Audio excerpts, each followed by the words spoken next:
30 রাকাত নামাজের পড়ার চেষ্টা করি। একটা হাদিস বলছে, আল্লাহ রাসূল সাল্লাল্লাহু আলাইহি সাল্লাম বলেন, আল কোরআনু শাফিউন ওয়া মুশাফফাউন। ছোট্ট 2-3টে শব্দ, আল কোরআন শাফিউন ওয়া মুশাফফাউন। কোরআন কাল কিয়ামতের দিন যারা কোরআন অনুযায়ী চলবে তাদের পক্ষে সুপারিশ করবে এবং আল্লাহ তাদের সুপারিশ কবুল করবে।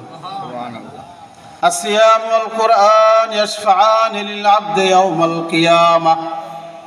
আর এক হাদিস আসছে, রোজা এবং কোরআন কিয়ামতের দিন বান্দার পক্ষে সুপারিশ করবে, তবে বিপক্ষেও করবে। আল কোরআন হুজ্জাতুল লাক আও আলাইক। কোরআন অনুযায়ী জীবন গড়ি, কোরআনের অর্থ না জানি কিন্তু কোরআনে নামাজের কথা আছে, নামাজ পড়ি।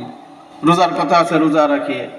পর্দার কথা আছে, কুল্লিল মুমিনিনা ইয়াগুযুনা মিন আবসারিহিম। পর্দার কথা আছে, চোখের হিফাজত করি। কোরআন অনুযায়ী যদি জীবন গড়ি তাহলে কোরআন আমার পক্ষে সাক্ষী দেবে, আর কোরআনের বিধান যদি না মানি কোরআন আমার বিপক্ষে সাক্ষী দেবে।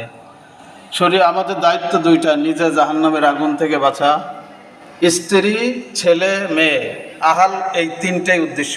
স্ত্রী ছেলে মেয়ে তাদেরকে জাহান্নামের আগুন থেকে বাঁচাতে হবে। কিসের দ্বারা? আলী রাদিয়াল্লাহু তাআলা আনহু বলেন, তুমি নিজে দিন শেখো, দিনের উপরে চলো। স্ত্রী সন্তানদেরকে দিন শিখাও, তাদেরকে দিনের উপরে চালাও। মেরে মোহতারাম হাজিরিন, আমাদের কলিজার টুকরা সন্তানদেরকে দ্বীনি মাদ্রাসায় দ্বীনি ইলম শিক্ষা দেই। আশা করি সে নিজে দিনের উপরে চলবে, আমারও দিনের পরে চলার জন্য সহায়ক হবে। ওই সন্তান আপনার আমার খেদমত করবে। আর যদি দিন থেকে বঞ্চিত এই যুগের সন্তানরা মা বাবার খেদমত করবে, তাদের সেবা করবে, এই আশা করা যায় না। দুনিয়ারও ক্ষতি,